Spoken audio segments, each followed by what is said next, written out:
Mjinga 100%, sehemu ya 18. Ni siku nyingine tunakutana tena mahali hapa kwenye channel hii ya Mfilinge Stories TZ, na leo tunaendelea sehemu ya 18 ya simulizi yetu ya Mjinga 100%. Twende kazi. Nilirudi chumbani nikavua nguo zote, nikachukua shuka nikaipiga taa mpaka ikapasuka na kuzima.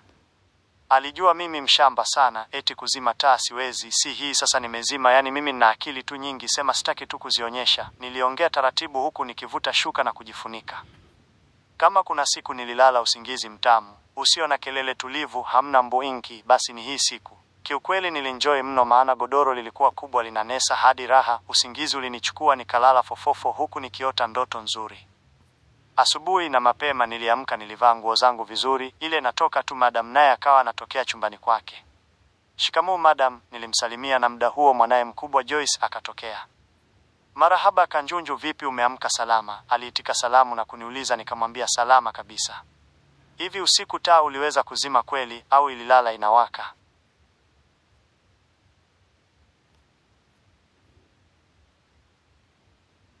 Mjinga 100%, sehemu ya 18.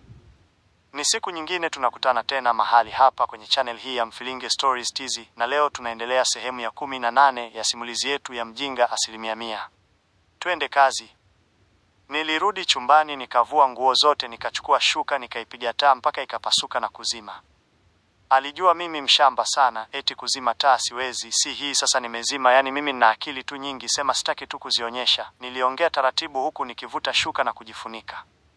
Kama kuna siku nililala usingizi mtamu, usio na kelele, tulivu, hamna mboinki, basi ni hii siku. Kiukweli nilenjoy mno, maana godoro lilikuwa kubwa linanesa hadi raha. Usingizi ulinichukua nikalala fofofo huku nikiota ndoto nzuri.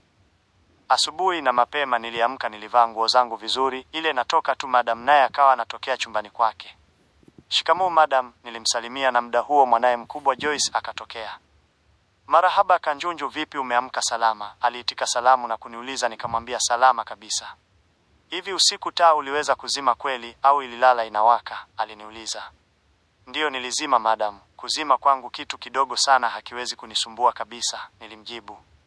Hebu ingia ndani tuone, nionyeshe unavyowashwa na kuzima, aliniambia. Basi nikarudi ndani huku yeye akifuata nyuma na mwanae Joyce. Haya, washa tuone, alisema, nami nikamwambia ikiwashwa ndio nazima. Ndio uwashe sasa ili nione unavyowasha, aliniambia.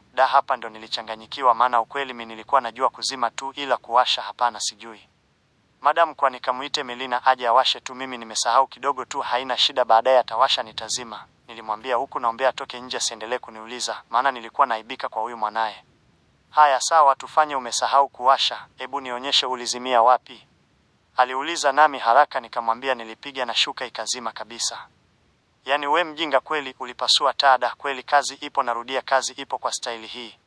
Kanjunju, tutashindwana wala nisikufiche, yani una mambo ya kijinga sana, kitu kama hujui si unauliza. We kwa nini huulizi, unajifanya unajua wakati hujui, ona sasa umeharibu taa, aliongea madam kwa ukali mpaka niliogopa mno, maana kweli nilimkosea.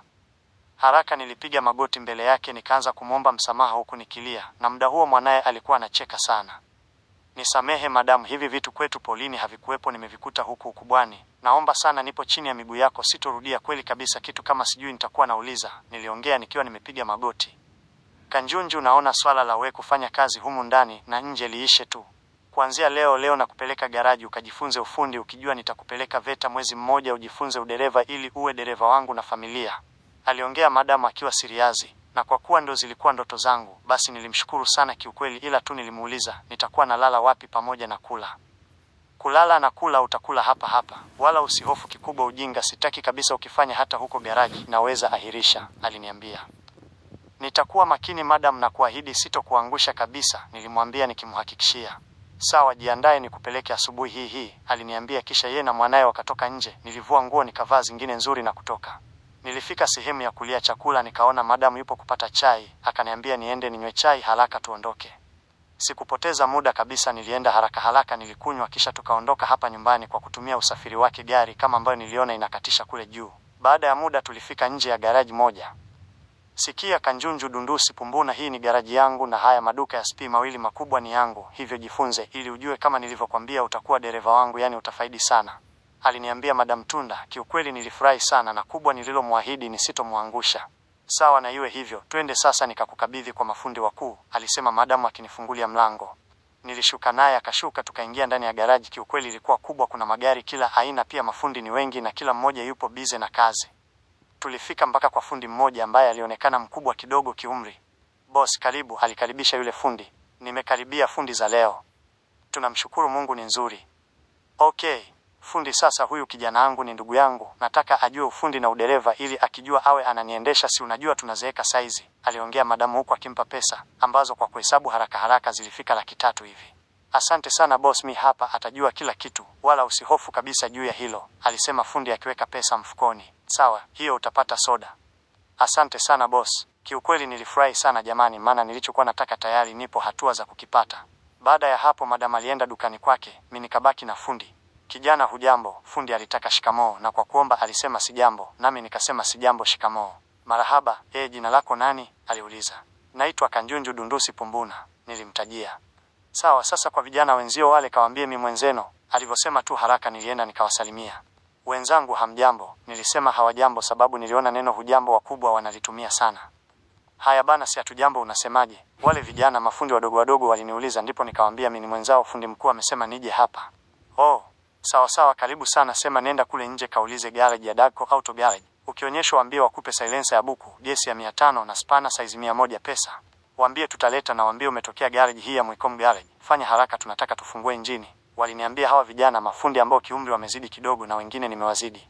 Baada ya kuambiwa hivyo haraka nilitoka nje na kwenda nilipoelekezwa. Nilipofika niliulizia, nikaonyeshwa, nikaenda.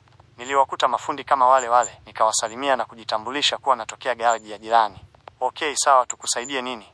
Mmoja ya vijana mafundi aliuliza, ndipo nikamwambia nimetuma silencer ya gari ya 100, gesi ya 500 na spana size 100 pesa italetwa.